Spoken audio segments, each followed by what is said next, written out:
Aware were you that you were that close to the triple-double? I was aware like second half with like 7 minutes left that I was flirting with a triple-double. I tried to get it, but the cards didn't just align with that. But man, that would have been cool. You were much better. Your production was a little bit more in the first half than the second half. What was kind of the difference between those two? In the first half, I really wanted to look for my teammates and get them open looks and open shots so that they could feel good about themselves and have confidence throughout the game. And I was just looking for myself second, so that was my motto when I first started. Dave, you finally got on the court for an extended period of time, 19 minutes. How'd you feel about yourself at that point? First of all, I just want to say I'm extremely thankful to my coaching staff, my teammates, my trainer, Luke and Andrew. They was there for me a lot, even though I was hurt and disappointed. They stayed helping me and, working my ankle, doing my exercises, make sure I was on top of that. Besides that, I'm just happy to be back. Felt good. I got a little tired after the first couple of minutes, but, just happy to be back. I was going to ask you, how close do you feel like you are conditioning-wise? I'll be back soon. I don't think I'm that close to where I was when I got hurt, but a couple more practices, I'll be back. Keyontae, just walk me through your emotions when you get announced and the crowd goes crazy and then you look over and you see some of your old teammates. Just what was today like for you? Today was, it was a special day just seeing my old teammates. It's fun out there playing against them.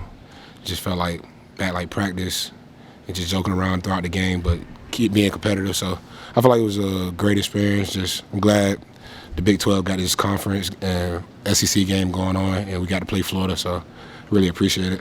And then kind of walk me through your attempted windmill dunk there. How bad did you want that one? Man, so that was my real first fast break, and I already knew what I was going to do in my head, but when I try to jump, I ain't dribble, so when I try to jump, my right foot slipped.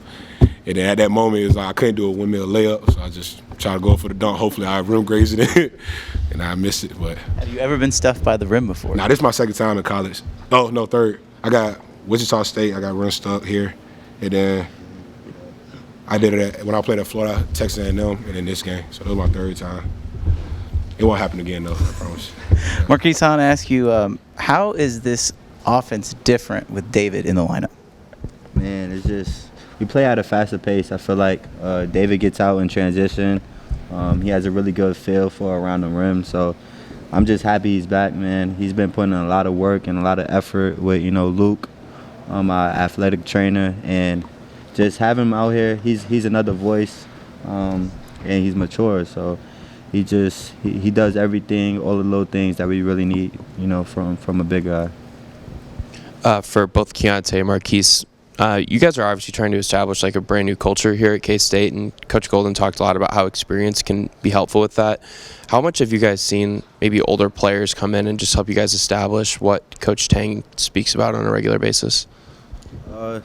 We have new people come into our locker room every so often, but Coach Tang did a really good job with establishing the culture that's here at K-State and embracing it.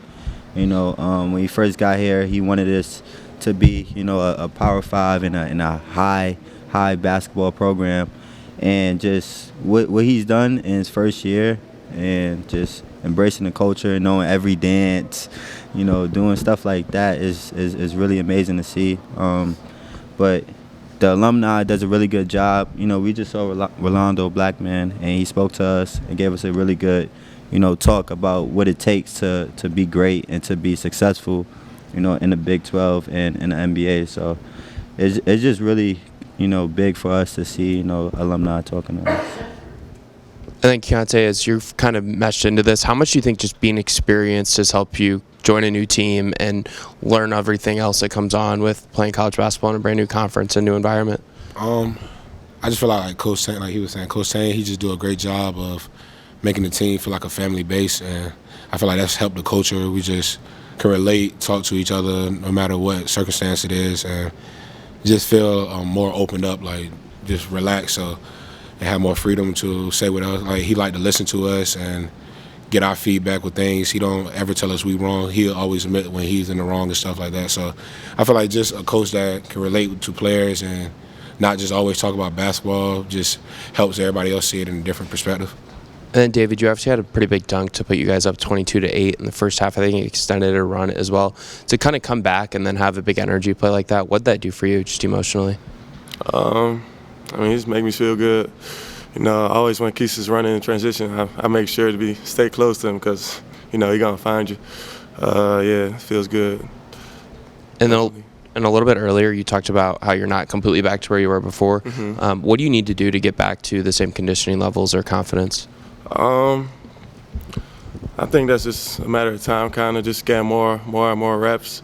You know, just running up and down more in practice and, you know, really getting that game time feel kind of. So, yeah, I think over time I'll be fine. David, what did you do over the past couple weeks to stay in shape as well as you could leading up to this moment? I mean, at first I was in the boot, so I couldn't do as much running. But besides that, I was trying to do the skier. I was on the bike, all like conditioning things where you don't need your legs, basically. And then besides that, just like I said, spending a whole lot of time with my weight coach and my athletic trainer, Luke and Coach Phil. And, yeah, I really appreciate them for the amount of time they spend with me, like here and on the road is with me the whole time. So. And Keyontae, you looked pretty happy there after the game when you were, you know, posing for pictures with your former teammates and stuff. Was that kind of your goal to wait until the game was over to start doing that stuff? Oh, yeah. I mean, I know the other teams be leaving out right after the game, so just try to get a picture right before them. Just it's a once-in-a-lifetime memory, and you will never get that feeling or that moment back. So just trying to embrace the moment, show my love for them, and just move on with it. I know some people maybe wouldn't want to play their former team. Were you excited when you saw them on the schedule? Oh, yeah. I knew we was playing them when I committed here. That was like the first thing the coaches told me. So, I mean, I was definitely looking forward to it. Just seeing the athletic trainer, Duke, he's one of the main person that saved my life on the court. So just seeing him on the bench and just talking to him after the game just helped, like, brighten up my day. Like, I don't think this day could have been any worse, even if I had played bad or played a good game. Like, just seeing the people that care for me at Florida and just showing how much love they got for me on the court. So if you had to sum up your day, if you had to sum up the emotions of the day, how would you do it? My emotions good. I mean, my parents, my family here. I seen my old former family, and then I still got my brothers here. So it's not a bad day. I don't think the day can get worse, really. Keyontae, Markquis almost goes for the triple-double tonight. If you were describing to someone else his game, someone that maybe hasn't seen him play, how would you describe the way he plays? I say a better Nate Robinson, just when non-athletic though. But other than that, I mean, he's real fast. He can see the court, like from full court to half court. He can make the passes. He's a big leader for us. He coaches us throughout the game. He's very aware of situation at the moment. He might tell you something real fast, and then we'll run the next play, and he'll see it. Like, it'll be open. So he's got a great IQ, great shooter, really just all around. When we talk about his passing, does it almost make you play a little bit more alert out there, knowing that? Yeah, not for sure, because you never know if the pass gonna come fast or slow. So you just gotta always have your head on swivel wherever he at. I mean, he can finish well, so you just gotta make sure you're alert, like David said. You know, a special day like this. My fault. Special day like this, you know, kind of like the whole arena out there kind of knew what was going on. They were all happy for you. You know, how embraced do you kind of feel by the K-State fan base?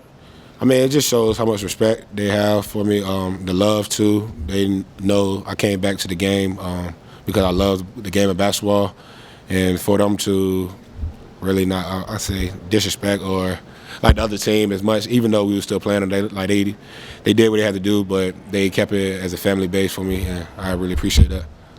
For all you guys, now this game's over, you get to go to KU again. What does that mean? Maybe trying to get a win there, which hasn't happened in a long time.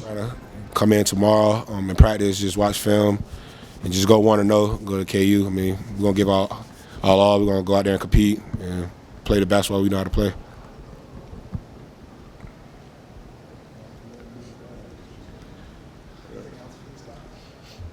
Appreciate y'all. Thank you.